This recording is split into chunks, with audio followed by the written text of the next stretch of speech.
one of history's most prolific investors, is signing off. At 95 years of age, Warren Buffett officially stepping back from the helm of Berkshire Hathaway after 6 decades and handing over the reins to Greg Abel.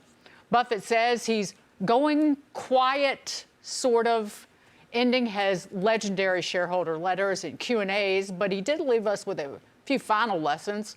Learn from your mistakes. Thank America for the opportunities it gives you. And remember that kindness is costless, but also priceless. Well said, Mr. Buffett. But who wants this? I'm just going to jump ball it because I have a lot to say about Warren Buffett. But he is like an owl, and the owl is my kind of spirit animal because they look so wise, but they are birds of prey. Yeah. And they will tear your ass off. You know, they are vultures. They will go in for the kill when prices are low. They're not like the guy who licks the Tootsie Pop. No. 1, 2, 3. You think they're wise, and he is, you know, up to 3. That's what he does. He sits back and waits for like the bottom to fall well, out. Well, that's an interesting point because when it comes to business, he is so rough. You know, I mean, although early on he's done some deals, handshake deals, smaller deals, but when America was in trouble, global financial crisis, he cut some hard bargains with Uncle Sam, right? If you think about, for instance, James Pierpont Morgan, right, the original J.P. Morgan, he saved America twice, right? He gathered his friends up, they put their money together, and they actually saved the nation, the evil robber baron, right? So he's folksy and all that, and you'll walk and have some ice cream with him, but when it comes to business and you're weak. When you're weak, he's going to cut a hell of a deal if he cuts a deal. Remember Goldman Sachs? But I do love his letter, though. I'm going to miss that letter. It is beautiful. Almost every time you read it, every year, that annual letter will choke you up a little bit.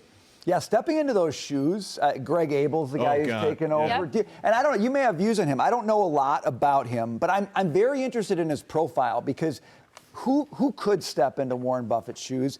And he seems like exactly the kind of guy a Warren Buffett would want to pick. He's kind of like Midwestern Canadian guy, huge hockey guy, huge football guy, involved in the Boy Scouts, ran their energy business kind of to start at Berkshire Hathaway.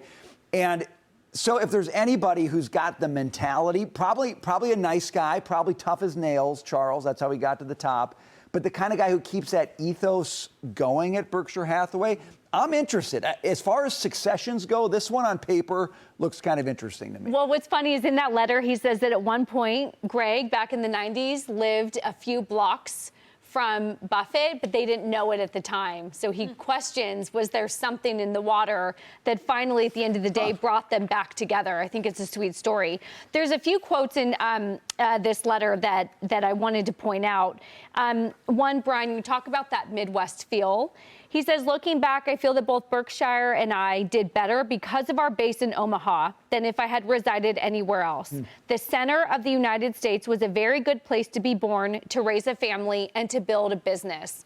We've spent the last week talking about the big elite cities. New York City's going through our very own crisis. And so it was really refreshing to hear from someone talk about how good it is to build a business and to raise a family. And he felt almost so, he says he drew that really long straw at birth purely from where he was born in America, but really in middle America. And then finally, when it comes to business, he says, our stock price will move capriciously, occasionally falling 50% or so, as has happened 3 times in 60 years under present management.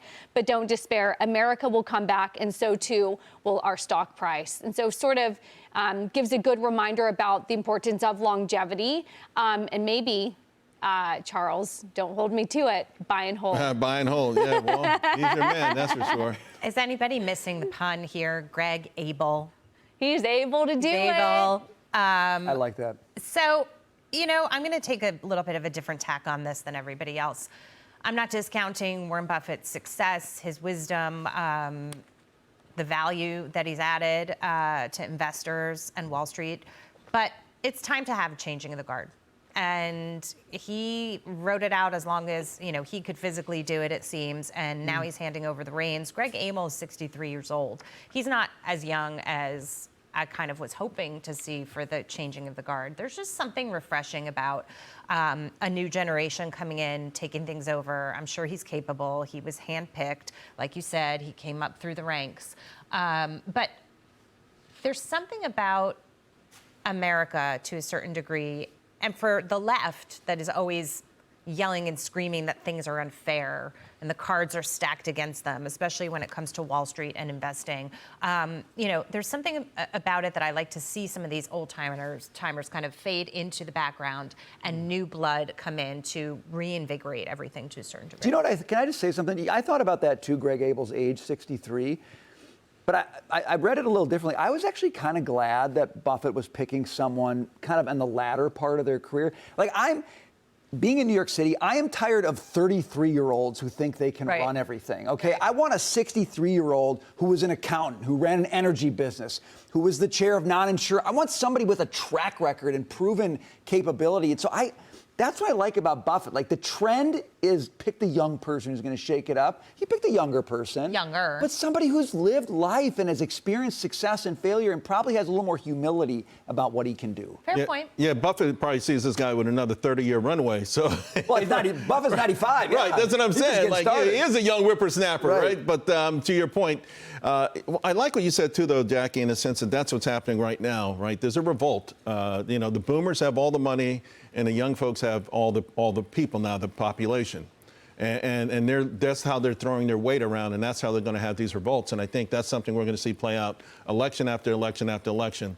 For the last few years, the memes never stop, right? They're so frustrated at someone who bought a house for like $17 and a bag of apples, right? And telling them, this is what you kids should do. Don't do this, don't do that. They feel like, you guys are always screaming at us and telling us what we're doing wrong, but you had it so easy. Obviously, we know that's not necessarily the case. Right. But inflation has played such an amazing role, an adverse role, really, and other things like that. That I think we are going to see this sort of the younger folks try to take claim what's theirs, mostly through the ballot box. That's the only way they can truly do it. I think somebody who bought a house with apples, I want to know their ways. Like, what's your secret? I'd like to buy a house for apples.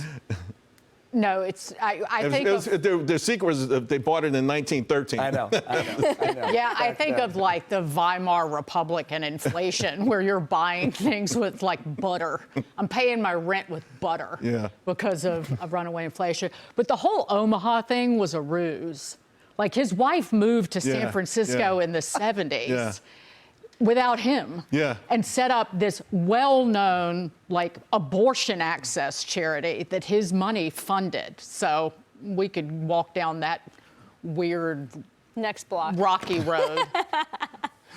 Again, he's not some old dude just sitting on a porch. Again, it's he's got a story. He does like to drink the Coke, though. He's got a story. DQ. Yeah, it's very easy. I love DQ. Well, it's very easy at 95. It's like, oh, he just eats, hamburgers and drinks cherry Coke. No, that's not the story.